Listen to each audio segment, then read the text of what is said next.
for that report. All right, let's head to Ukraine now. Journalist Neil Hauer has been there on the ground. Neil, first, we appreciate you joining us. Can you tell us, where are you now? Are you safe? Right, I'm in Kiev right now, in the downtown of the Ukrainian capital.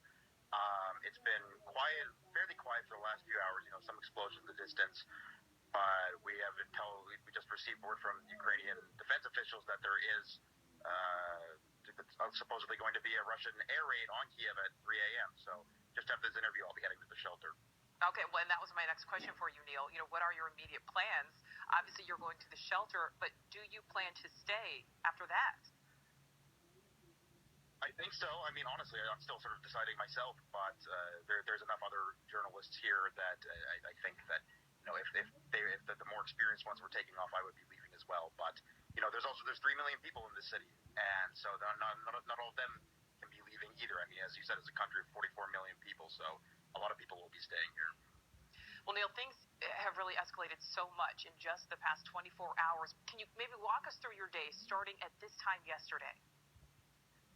Right. Well, it started at about 5 a.m. yesterday. That's when we heard the first explosion in Kiev.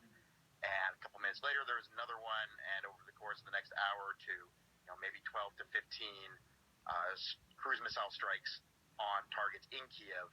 And at that point, and then around the time that dawn hit, it became clear that Russia was launching the full-scale invasion from all three axes. And today in Kiev, it was empty streets, everything, all the stores shuttered, bank machines not working, and in the middle of the day, walking down the street, we heard an air raid siren, and everyone had to run into the nearest metro station. So it's a very tense situation here. Well, and Neil, in Evan's report just there, we heard from that Ukrainian woman saying that she was scared, but she was also angry.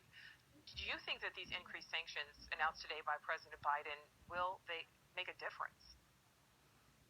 I mean, they will absolutely. In the medium to longer term, they will absolutely have a severe effect on Russia. I mean, this is sort of the first step in a number of steps that can be taken. It looks like are going to be taken that will completely cut Russia off from most of the world's financial infrastructure and really cripple their economy and also their war-making capability. But will these have an impact on Vladimir Putin's decision to continue with the invasion of Ukraine in the short term? I suspect not. And last question for you, Neil. How important is that backing by the West, by the U.S., by those NATO allies? I mean, it's incredibly important for the West, for the world, to show a very strong response to this, because the worst thing that can happen is this becomes something that works out quickly and successfully for Vladimir Putin, and then he feels emboldened. Not only he feels emboldened, maybe tries his hand at conquering the Baltic states, returning those to Russia's control as well. But maybe China feels emboldened, Taiwan, maybe other countries with territorial disputes, which are most of them in the world, feel emboldened to try and resolve them as well. So we're really looking at a situation here that could have a cascade effect very quickly. Journalist Neil Hauer, please stay safe. Thank you so much for your time.